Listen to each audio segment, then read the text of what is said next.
செய்திகள் வாசிப்பவர் செல்வம். ஓசூரில் ஸ்ரீ சந்திரகுரு நாராயண தாத்தா கோவிலில் மார்கழி திருவிழா, ஏராளமான பக்தர்கள் வழிபாடு. கிருஷ்ணகிரி மாவட்டம் ஓசூர் அடுத்த குமுதேப்பள்ளியில் பிரசித்தி பெற்ற ஸ்ரீ சந்திரகுரு நாராயண தாத்தா திருக்கோவிலில் அமைந்துள்ளது. இந்த கோவிலில் வருடந்தோறும் மார்கழி மாதத்தை முன்னிட்டு 30 நாட்கள் சிறப்பு பூஜைகள் நடைபெற்று வருவது வழக்கம்.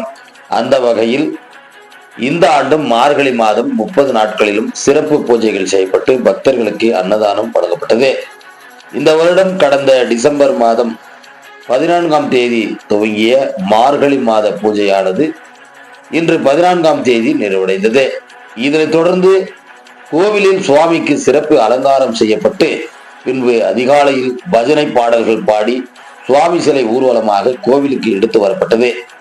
கோவிலில் ஸ்ரீ ராமமூர்த்தி பூஜை, கோமாதா பூஜை, சந்திரநாராயண தாத்தா பூஜை, பிரம்மலிங்கேஸ்வர பூஜை, ஐயப்ப சுவாமி பூஜை உள்ளிட்ட பல்வேறு சிறப்பு பூஜைகள் நடைபெற்றது. பக்தர்களுக்கு அன்னதானம் நடைபெற்றது. நிறைவு நாளை முன்னிட்டு ஓசூரில் பல்வேறு பகுதிகளில் உள்ள பக்தர்கள் கோவிலுக்கு வந்து சாமியை தரிசனம் செய்தனர். நிகழ்ச்சிக்கான ஏற்பாடுகளை கோவில் தர்மகர்த்தா மஞ்சுநாத் மற்றும் ஊர் பொதுமக்கள் மிக சிறப்பாக செய்திருந்தனர் என்பது குறிப்பிடத்தக்கது.